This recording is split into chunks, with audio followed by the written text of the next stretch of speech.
السلام علیکم ورحمۃ اللہ وبرکاتہ۔ ناظرین، استقبال ہے آپ کا ہمارے چینل دا اردو نیوز میں۔ جی ہاں ناظرین، آل انڈیا مجلس اتحاد المسلمین کے سربراہ اسد الدین اویسی نے ایک بار پھر شہریت ترمیمی قانون CAA کے خلاف محاذ کھول دیا ہے۔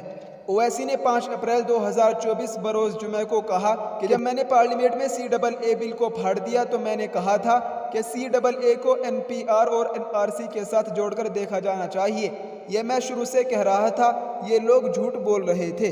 میڈیا سے بات کرتے ہوئے AIM کے سربراہ اسد الدین اویسی نے کہا کہ CAA کو NPR اور NRC کے ساتھ جوڑ کر دیکھا جانا چاہیے، یہ درست ثابت ہوا ہے۔ امت شاہ نے لوک سبھا میں کہا ہے اور آج راج ناتھ سنگھ نے کہا ہے کہ CAA NPR NRC کا مقصد ہندوستان میں غریب، دلتوں اور اقلیتوں مسلمانوں کو بے وطن کرنا ہے۔ اس سے قبل گزشتہ ماہ مارچ 2024 میں اسد الدین اویسی نے CAA NRC اور NPR کو دلت مخالف قرار دیا تھا۔ انہوں نے کہا کہ CAA NRC اور NPR کو صرف اقلیتوں، قبائلیوں اور دلتوں کو ہراساں کرنے اور دبانے کے لیے لایا جا رہا ہے۔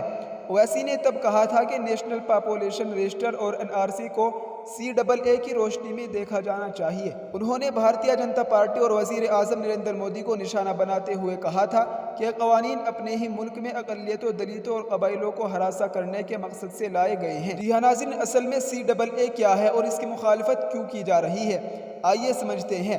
شہریت ترمیمی ایکٹ 2019 میں ہندو، سکھ، جین، بدھ، پارسی اور عیسائی پناہ گزینوں کو شہریت دینے کا انتظام ہے، جو پاکستان، افغانستان اور بنگلہ دیش سے مذہبی ظلم و ستم کا شکار ہو کر 31 دسمبر 2014 سے پہلے ہندوستان آئے تھے، لیکن اس قانون مسلم کمیونٹی کو باہر رکھا گیا ہے۔ یہی وجہ ہے کہ اس قانون کی اتنی مخالفت ہو رہی ہے۔ تاہم حکومت مسلسل کہہ رہی ہے کہ CAA میں کسی کی شہریت چھیننے کا کوئی بندوبست نہیں ہے۔ جی ہاں ناظرین، یہ اس وقت کی بڑی خبر تھی جس کو ہم نے آپ کے ساتھ شیئر کیا ہے۔ آپ سے گزارش ہے کہ اس ویڈیو کو زیادہ سے زیادہ شیئر کریں۔ السلام علیکم ورحمۃ اللہ وبرکاتہ۔